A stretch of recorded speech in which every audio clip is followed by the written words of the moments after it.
بسم الله والحمد لله والصلاة والسلام على رسول الله الذي هو قائدنا ومرشدنا وزعيمنا فصلوات الله وسلامه عليه.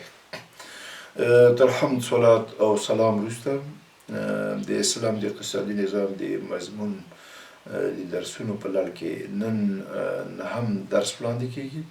د دې درس عنوان دی د ملکیت د لاسته راوړلو ناروا لارې چارې. د اسلام اقتصادي نظام جلا نظام دی. د مال په لاسته راوړلو او مصرف دواړو کې قیودات لري. دلته د حلالو او حرامو چوکاټ دی. د ملکیت د لاسته راوړلو روا لارې چارې او ناروا لارې چارې په قرآن عظیم الشان، نبوي حدیثو او اسلامي فقه کې په بشپړ تفصیل سره بیان شوی دی.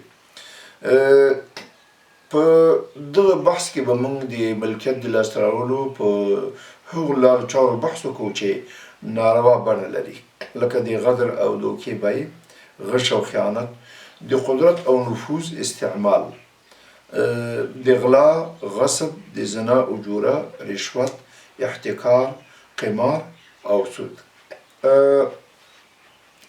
اسلامي شریعت د نورو نظامونو په شان نه ده چې د حلال او حرامو چوکاټ ولري، بلکې دلته قیودات دي او دلته شرایط دي د مال د لاسته راوړلو لپاره.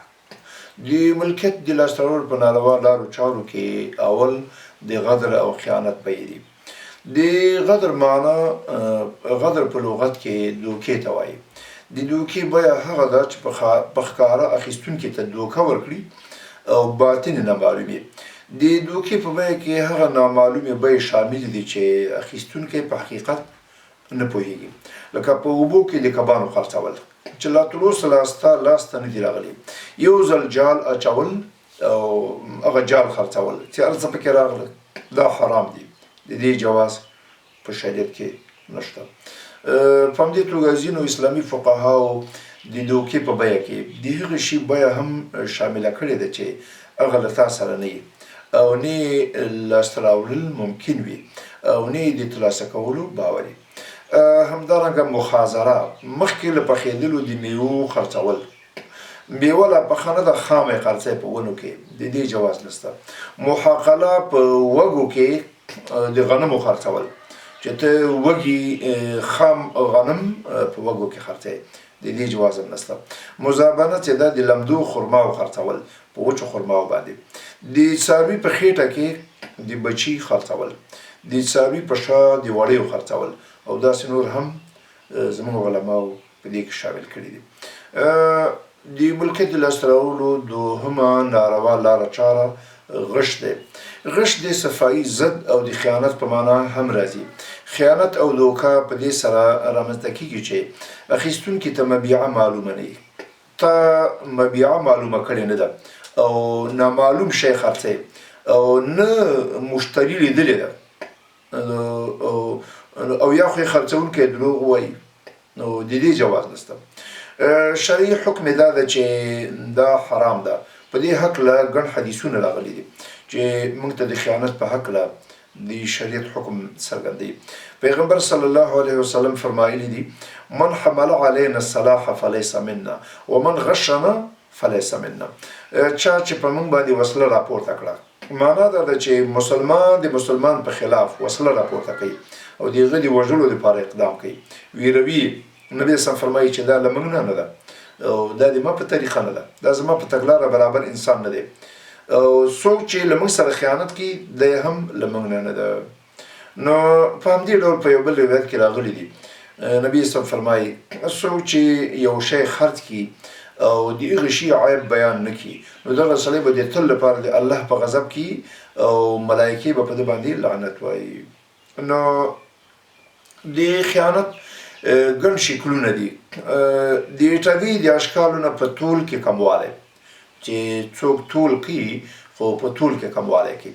د سامان په اخیستلو د مشتري تیزول، په دې توګه چې یو ګڼکپي کېنولی هغوی چې زه په دومره اخلم او مشتري تیزوي، نو د دې جواز هم نشته.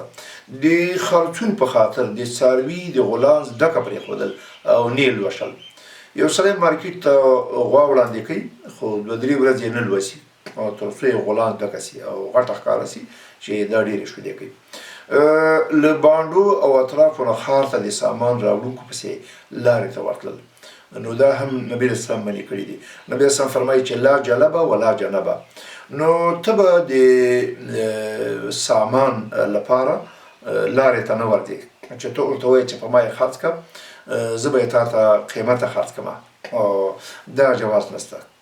لا جلبه ولا جنبه. نو ته به خپله سورلي دغه سورلي په څنګ کې نه هغه کوې چې ورته وایې پام خو خرڅ یې نه کړې، زه یې بازار کې درته خرڅومه، بلکې پرېږدي چې مارکیټ ازادي او هر څوک په ازاده توګه باندې سودا واخلي او په ازاده یې خرڅ کړي. بل چې د ملکیت د لاسته راوړلو په ناروا لارو چارو کې د قدرت او نفوذ استعمال دی. اسلامي شریعت کومه شتمني چې د سلطې او نفوذ له لارې لاسته راغلي د ملکیت د لاسته راوړلو ناروا لاره چاره بولي. له دغه لارې چې کومه شتمني لاسته راغلې ده په مصادره کولو به اسلامي دولت لاس پورې کوي او بیت المال ته به یې سپاري. په دې هکله ګڼ روایات دي. دغه روایت د دې څرګندونه کوي چې له نبي صلی الله علیه وسلم نه وروسته او د نبي اسلام په ژوند کې اصحابو کرامو د واکمنۍ نه د نفوذ نه هغو استفاده نه کوله او دا کار ناروا ده. یو ځل عمر فاروق رضی الله عنه چې د چا شتمني به د کوم حاکم شتمني د کوم والي شتمني به اضافه سوه، نو عمر فاروق صاحب به مالونه مصادره کول، له هغو سره به محاسبه کوله. د هغو جملې نه د فاتح ایران د سعد بن ابي وقاص او ابو هريره رضی الله عنه د دواړو مالونه یې مصادره کړل. عمر فاروق صاحب خبر سو چې ابو هريره رضی الله عنه د پیسې پیدا کړي، د په بحرین کې گورنر و. نو ابو هريره رضی الله عنه عمر فاروق صاحب یو هیئت انتخاب تر څو له ابو هريره سره محاسبه وکړي. ابو هريره رضی الله عنه وویل چې ما له وخت نه وروسته کاروبار کوم او عمر فاروق صاحب ورته وویل چې ته خو ما کاروبار ته نه وې لېږلی، ته خو مې د مسلمانانو خدمت ته لېږلی وې. نو ابو هريره صاحب ویل چې ما ګډې وزې ساتلې وې او څه کاروبار مې کوه، پیسې مې پیدا کړې. عمر فاروق صاحب امر صادر کړ چې مال یې مصادره کوي، بیت المال کې واچوي. بله ورځ ابو هريره رضی الله عنه د تهجد لمونځ کوي او د تهجد لمانځه نه وروسته دعا کوي چې یا الله زما دغه مال خو حلال او عمر فاروق صاحب له ما نه واخیسته، نو که ته د قیامت په ورځ باندې عمر مؤاخذه کوي، الله ما دا مال درته بخلی دی او الله ته یې مؤاخذه مه کړي. نو په همدې توګه په دې لړ کې ډالۍ بخششونه او هغه شتمني چې حاکمان، والیان، مامورین او د چارواکو خپلوان، دولتي موظفین له دولتي مالونو څخه ترلاسه کوي یا د خلکو د شتمنیو څخه د زور، حاکمه قدرت او منصب په وسیله باندې په لاس راوړي. په همدې ډول هغه شتمني چې والیان، مامورین او دولتي موظفین د بیرونیو او وطني شرکتونو څخه د تړونونو په نتیجه کې ترلاسه کوي، نو په دې کې هم شامل دي چې کومو بیرونیو شرکتونو نه، بیرونیو دولتونو نه کومې ډالۍ وي، کوم انعامات وي، نو دا د ملت مال ده، دا د حاکمې طبقې ملکیت نه ګرځي. د ملکیت په لاسته راوړلو ناروا لارو چارو کې څلورم غلا دی. بې له شک او شبهې نه په پټه توګه له محفوظ ځای او له ساتونکي څخه د بل چا د مال اخیستل دي، په دې شرط چې نصاب ته ورسیږي چې له لس شرعي روپیو نه عبارت دي. لس شرعي روپۍ هغه وخت سره چې کمې وي نو چې هغه وزن سي او هغه بیا د زرګرانو نه پوښتنه وسي چې په مارکیټ کې د دې څنګه نرخ و، نو هغه به محاسبه سي په افغانیو یا په بلې کرنسۍ باندې. نو دا په کتاب الله نبوي سنت او د امت په اتفاق سره غلا حرامه ده. کلام الله مجید کې، قرآن پاک کې الله پاک فرمایي والسارق والسارقة فاقطعوا أيديهما جزاء بما كسبا نكالا من الله والله عزيز حكيم. او غل که ښځه وي که نارینه د دې لاسونه پرې کړي، دا د هغو د خپلې ګټې بدله ده او د الله له لوري د عبرت وړ سزا د الله قدرت په ټولو غالب دی او هغه د پوهې او حکمت څښتن دی. اسلامي امت د غلا د جریمې په حراموالي اتفاق کړی دی. له غله څخه به د غلا شوي مال غوښتنه کیږي، که چېرته ورسره ښه وترخه که نه په مقابل کې به یې تاوان ورڅخه اخیستل کیږي. دا ځکه چې غلا شوې شتمني د مال د څښتن ده او د حد تطبیق د الله تعالی حق ده. نو په دې اساس د غلا شوي مال په ورکولو د حد اقامه نه ساقطېږي. مؤمن مسلمان ته روا نه ده چې د غلا مال په داسې حال کې په بیه واخلي چې د ته ښه معلوم وي چې دا د غلا مال دی. د غلا مال به ته نه اخلي چې ته مارکیټ کې په دې پوه سې چې د مشتري چې د بایع چې کومه شتمني خرڅوي نو دا د غلا ده، نو تا ته جواز نشته چې دا واخلي. د ملکیت د لاسته راوړلو په ناروا لارو چارو کې بل غصب دی. په ښکاره توګه د زور له لارې د بل چا د حق اخیستل دي. حکم ناروا او کوونکی ګناهګار ده. الله جل شانه دغه مطلب په کلام الله مجید کې داسې بیانوي: ولا تأکلوا اموالکم بینکم بالباطل. یعنی تاسو خپل مالونه په خپلو منځونو کې په ناروا توګه مه خورئ. په همدې ډول د وداع په خطبه کې نبی اسلام فرمایلی و چې ان دماءکم و اموالکم و اعراضکم حرام علیکم كحرمة یومکم هذا فی شهرکم هذا فی بلدکم هذا. یعنی بېشکه ستاسې وینې، ستاسې مالونه او ستاسې پت او عزت یو په بل داسې حرام دی لکه د دې ورځې حرمت په دې میاشت او ستاسې په دې ښار کې، په دې بلد امین کې. د غصب شوي مال څخه په هیڅ صورت کې ګټه اخیستل جایز نه دي. که چېرته یې په سوداګري اچولی و بیرته به یې خپل څښتن ته سپاري، نو برابره خبره ده چې له خپلې شتمنۍ سره یو ځای کړي او که په جلا توګه یې ساتلی. که چېرې مال له منځه ولاړ نو غاصب به مثل او یا قیمت ورکوي. برابره خبره ده چې د ده په کړنې سره برباد شوي یا د بل چا په وسیلې باندې. رسول الله صلی الله علیه وسلم فرمایلی دي چې چا چې خپل مال له یو چا سره وموند نو د دې حقدار ده، او چا چې اخیستی دی هغه به خرڅوونکي پسې ورځي او خپل قیمت به ترېنه اخلي. د ملکیت د لاسته راوړلو په ناروا لارو چارو کې شپږمه د زنا اجوره او د کاهن شیرني ده. بېشکه الله تعالی ناپاکه روزي په موږ حرامه ګرځولې ده. له دې جملې نه د زنا اجوره او د کاهن شیرني هم راتلی سي. د زنا اجوره له هغه مال څخه عبارت ده چې د زناکارې ښځې لپاره له دې څخه د استفادې په مقصد ورکول کېږي. دغه د اخیستونکي او ورکوونکي دواړو لپاره ناروا ده. دا ځکه چې په دې کار کې هغه اجتماعي مفاسد دي چې د ټولنو د ملتونو د ړنګېدو لامل او د نسبونو د اختلاف باعث ګرځي او د هغه پت او ناموس د تویېدلو سبب ګرځي چې الله پاک ساتنه واجب او د شریعت له اهدافو څخه یو هدف ګرځولی دی. په همدې ډول د دغه کار په رامنځته کېدلو باندې د حلال نکاح په لوري د خلکو مینه له منځه ځي او د بېلابېلو امراضو باعث ګرځي. له زنا څخه ډډه کول الله پاک د مؤمنانو یو صفت ګرځولی دی. په دې اساس هر یو کار او کسب چې د زنا له عمل ګرځي حرام او ناروا ده. دا اوس چې غرب څومره رنځ ګوري په میلیونونو انسانان چې د ایډز په ناروغۍ ککړ دي، هغه علت یې دا ده چې دوی چټل خلک دي او په دغه چټل کار نه دوی استفاده کوي او په غرب کې لوی سرمایه‌دار د زنا هډې لري او له دې لارې ډېره لویه پیسه ترلاسه کوي. د ملکیت د لاسته راوړلو په ناروا لارو چارو کې د کاهن شیرني هم ده.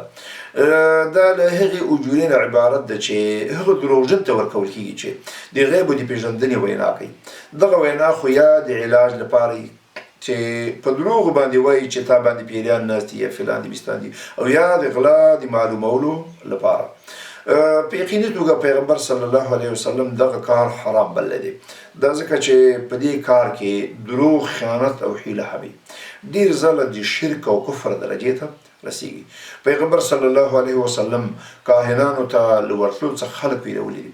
د خپلې وینا په طرز کې نبي صلی فرمایلی دي: من اتا کاهنا عرافا فصدقه بما يقول فقد كفر بما انزل على محمد صلی الله علیه وسلم. یعنې څوک چې کاهن ته ورغی هغه یې په خپله وینا کې رښتینی وباله، بېشکه هغه په هغه څه کفر غوره کړل چې په محمد صلی الله علیه وسلم باندې نازل شوی دی.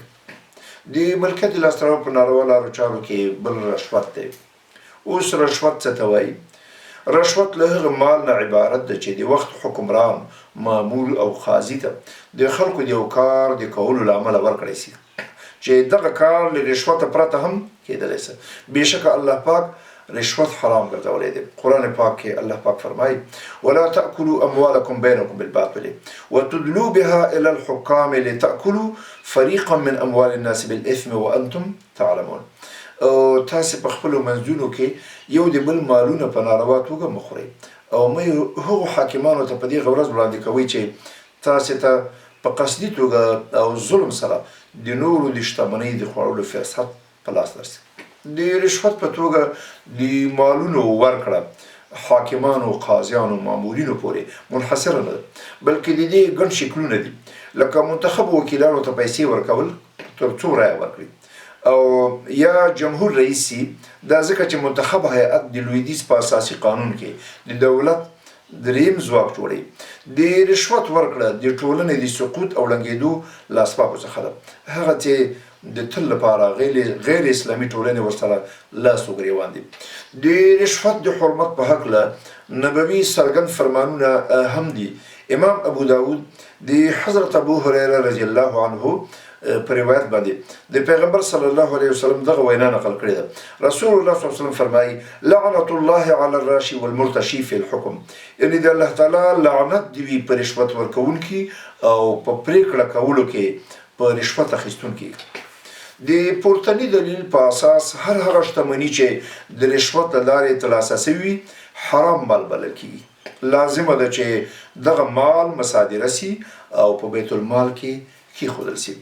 دا ځکه چې دغه مال په ناروا لاره ترلاسه شوی دی. هغه چاته سزا ورکول پکار دي چې چا اخیستی، چا ورکړی او چا د دې ترمنځه د منځګړي رول ادا کړی دی. د ملکیت د لاسته راوړلو په ناروا لارو چارو کې بل احتکار دی. د اسلامي قانون پوهانو په رایه باندې احتکار عبارت ده د خوراکي شیانو او یا له خوراکه پرته نور توکي چې خلک ورته اړتیا ولري بندول او لوړ نرخ ته ساتل. په اوسني وخت کې اقتصاد پوهانې داسې تعریفي اقتصادي تعریف د احتکار داسې دی: د زیاتې ګټې د لاسته راوړو په خاطر د عرضې او د تقاضا په نظام واکمنۍ ته احتکار ویل کیږي. د اسلام سپېڅلی دین د احتکار له ټولو ډولونو څخه د خلکو مخه نیولې ده. امام قاضي ابو یوسف رحمه الله فرمایي د هر هغه شي بندول او په خپله قبضه کې ساتل چې خلکو ته زیان رسوي احتکار ګڼل کېږي.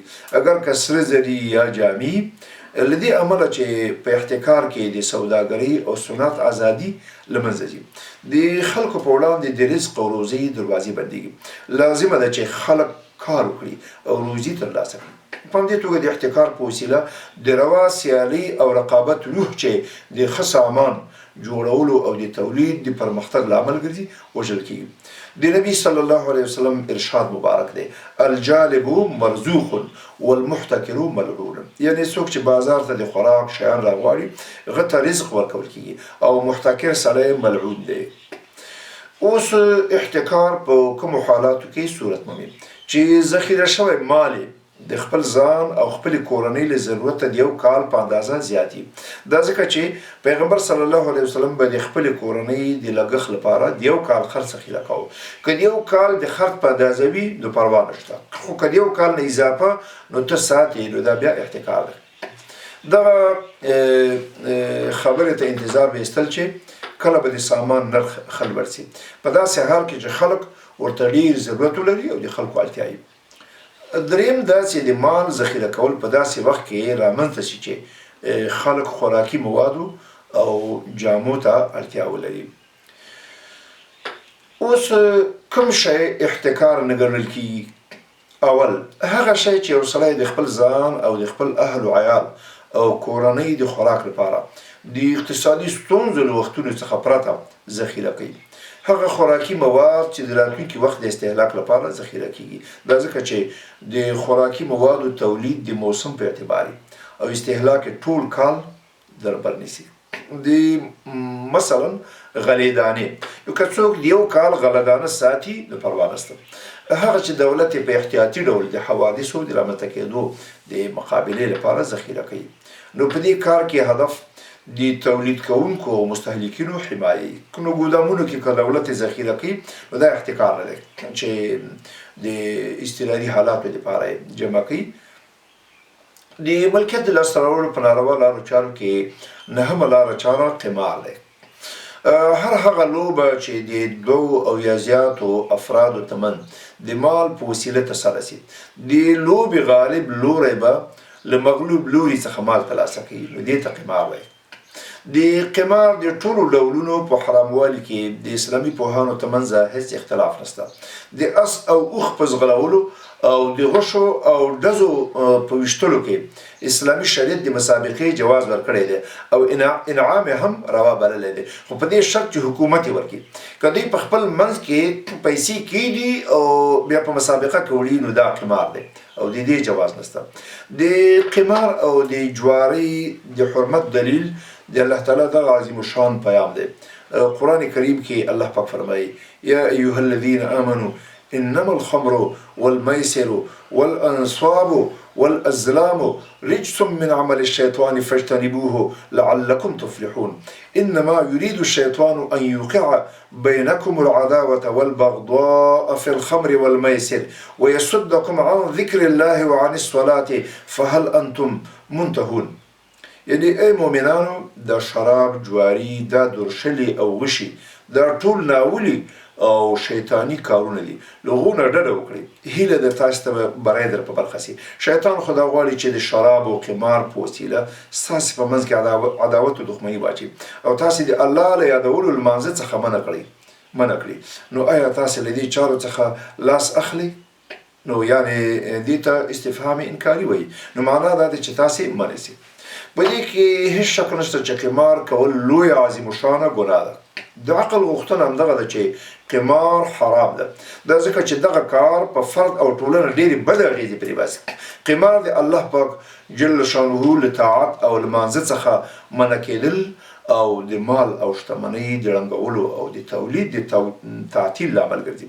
قمار یو ناڅاپه کورونه لګوي په داسې شان چې له شتمن څخه سمدستي نیستمن جوړوي او له نیستمن څخه شتمن جوړوي. قمار په ناروا توګه د خلکو د مالونو د خوراک وسیله ده چې د ډېرو جرمونو دپاره بلنه ورکوي. له دې جملې نه د غلا او د ډېرو پستو ټیټو کړو سرته رسول دي. په حقیقت کې قمار د انسان په زړه کې تل اضطراب او پریشاني رامنځته کوي او د رنځونو سبب او اعصاب له منځه وړي. قمارباز سړی یو دم میلیونر سي، یو دم نیستمن سي، نو زیاتره وختونو کې په خودکشۍ لاس پورې کوي. د قمار د اشکالو څخه هغه شیان چې په هغو کې قمار رامنځته کېږي، په دانو، شطرنج، د قمار په نورو آلاتو، د رولت او بینجو په لوبه، لاټري، سوداګریزې تشویقي مسابقې او انعامونه، ناروا مسابقې او داسې نور ټول پکې شامل دي. لاټري ځینې ادارې دي، بعضې شرکتونه دي، نو اعلان وکړي چې مثلا 100 روپۍ تاسې اچوي یا 1000 روپۍ اچوي نو تاسې ته به یو موټر ووځي. نو هغه پیسې خو د خلکو دي خو هغه ووځي یو تن ته، خو همدغه ته قمار وایي که نه. نو لاټري قمار دی. د ملکیت د لاسته راوړلو په ناروا لارو چارو کې لسمه وسیله سود دی. د اسلام په اقتصادي نظام کې د سوداګري د اصولو نه یو اصل د سود حرمت دی.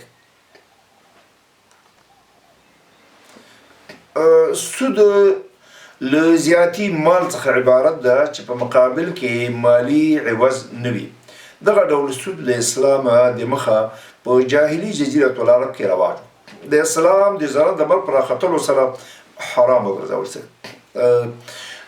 د میلاد نه 2000 کاله د مخه د بین النهرین بزګرانو د خپلو کرنیزو اړتیاوو د پوره کولو لپاره د بوتخانو له منجاورانو څخه قرضونه اخیستل او کله به چې کښتونه وریبل او درمندونه به یې دننه کړل، نو د بوتخانو منجاورانو به له خپل ورکړي پور سره د قرض سود هم اخیستل.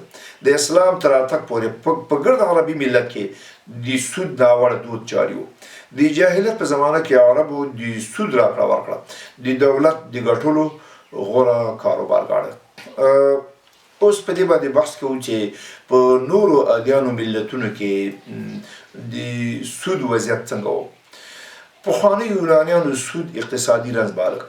د یونان ستر فیلسوف ارسطو په نقدو پیسو کې د زیاتوالي په هکله کلکه غندنه کړې ده. دغه غیر طبیعي کسب بللی دی. په همدې ډول افلاطون هم غندي او وایي هېچ چاته روانه ده چې بل چاته د سود په توګه پور ورکړي. په يهودي مذهب کې په تورات کې سود په غص ډول حرام. يهودانو الهي حکم تعریف کړ. هر کله چې يهودو د الله تعالی له نیغې لارې څخه انحراف وکړ او له الهي سپېڅلي شریعت څخه په مخالفت لاس پورې کړ، د خپل رب احکام مات کړل او د خپلو پیغمبرانو او نیکانو خلکو په د وینو په تویولې لاس پورې کړل. په نتیجه کې په الهي غضب او لعنت اخته شول. يهودو د تورات خوري تغییر کړ. سود د غیر يهودي سره جایز وباله. په سود خوړونکو باندې انجیل ډیره سخته نیوکه کړې ده. په انجیل مقدس کې راغلي دي هر کله چې سودخور مړ شي د تکفین حق نه لري. کلیسا به له سود سره په کلکه مبارزه کوي او د سود خوړونکو په خلاف د جګړې اعلان وکړ. په منځنیو پیړیو کې چې په پانګه به هر څومره ګټه له پاسه وه سود ګڼل کېده. د کلیسا غونډه چې په 1109 میلادي کال کې جوړه سوه داسې پرېکړه یې صادره کړه کوم خلک چې په ښکاره توګه سودي راکړه ورکړه کوي که مړه سي ګناهګار دي او دوی به په عیسوي دود او دستور نشي ښخولی او پاپ به د دې خیراتونه هم نه قبلوي. دا په نصراني مذهب کې د سود وضعیت په اسلامي شریعت کې د سود حکم د سودي تعامل په هکله په قرآن عظیم الشان کې شرعي حکم بیان شوی دی. الله تعالی فرمایي وحل الله البيع وحرم الربا او الله پاک بیع روا ګرځولې ده او سود حرام کړی دی. په همدې توګه د الله تعالی رښتینی استازي د رښتینی استازي په مبارکه ژبه په حجة الوداع کې د سودي تعامل بطلان اعلان شو. هلته وفرمیل قضى الله الله ربا، یعنی د الله تعالی پریکړه او غص فرمان دی چې سودي تعامل به نه وي. حقیقت دا ده چې اسلامي شریعت د وخت اسلامي چارواکو ته صلاحیت ورکړی دی چې سود خوړونکو ته سخته سزا ورکړي، لکه د سود بیرته ورکول، به بندي کولو محکومیت، تر دې پورې چې ورسره جګړه او وژنه هم پکې شامله ده. قرآن پاک کې الله پاک فرمایي چې که چیرې سود خوړلو سود نه بندېږي نو دې د الله او د رسول جنګ ته ځان تیار کړي. نو اسلامي حکومت د الله او د رسول د نائب په توګه په دې مکلف دي چې د وسلوال فوج او د مملکت د عسکري ځواک په وسیلې باندې سود خواره له پښو وغورځوي. که دوی د قوت په توګه او دوی وسلواله هغه لري ځواک لري،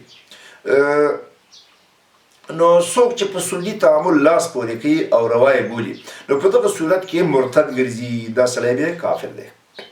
د سود د حراموالي تاریخ د اسلام په سپېڅلي دین کې د سود بشردښمنه کاروبار په 9 هجري کال د تل لپاره حرام او د جاهلیت د نورو ناوړه کړنو په شان ممنوع وګرځولی شي. اوس په دې باندې بحث کوو چې د سود ډولونه. یو ته وایي نسیا سود. نسیا سود دې ته وایي چې یو شخص بل ته پور ورکړي او د ادا کولو تاریخ او موده وټاکي چې 1 کال بعد به نو ته ماته خپلې پیسې راکړې. په دغه پور باندې به 10%، 20%، 50% چې هر څومره وي نو خدای دې کړي چې 0.5% نو سود مقرر کړي. نو دا سود دی لږې کړي دي چې کله نیټه را پوره سي نو سودخور له پورولي نه خپل پور غواړي. نو مګر که چېرې پوروړي په ټاکلې نیټه پور له سود سره ور نه کړ نو سودخور ورته وایي چې پور مې راکړه، هغه بیچاره بیا مهلت ورڅخه غواړي.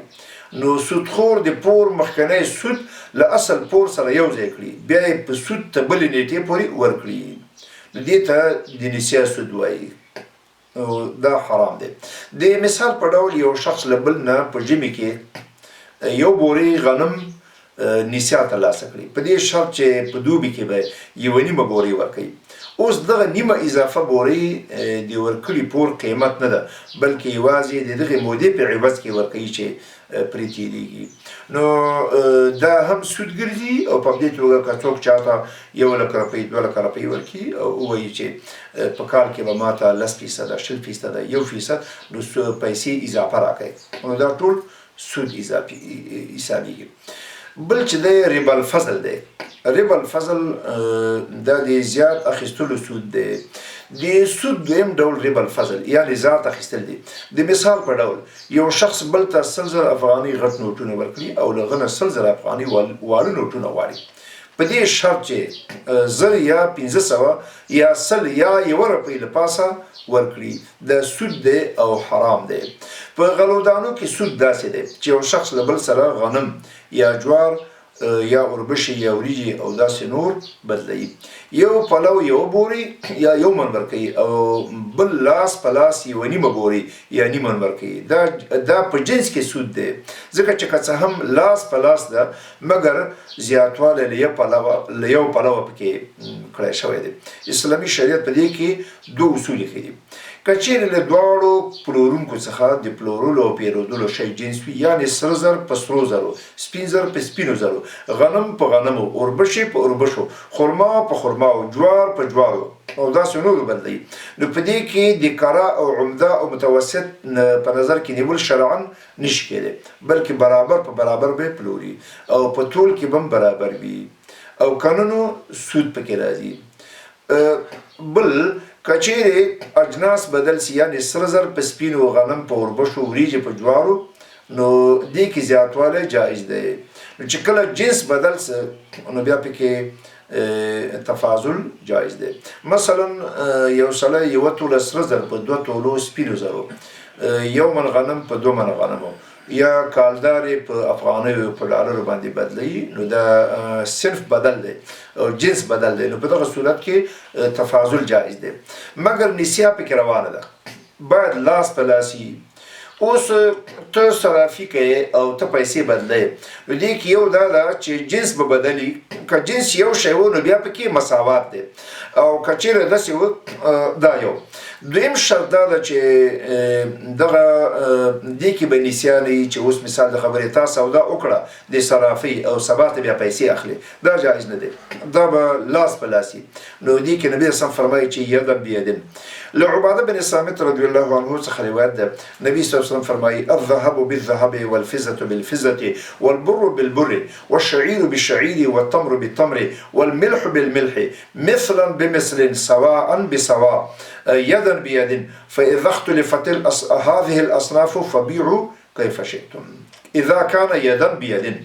لو عباده بن صامت څخه روایت ده چې رسول الله صلی الله علیه وسلم فرمایلی دي سره زر په سپینو زرو بدلول، سپین زر په سپینو زرو بدلول، غنم په غنمو بدلول، اوربش په اوربشو بدلول، خرما په خرماو بدلول، نو او مالګه په مالګه بدلول، لاس په لاس برابر په برابر. او کله چې دغه اصناف یعنی قسمونه سره بدل سي، یعنی تبادله په یو جنس سره نه وي، نو په کموالي زیاتوالي سره مو چې څنګه خوښه وي معامله سره وکړي، خو په دې شرط چې دواړه لاس په لاس وي یدا بید.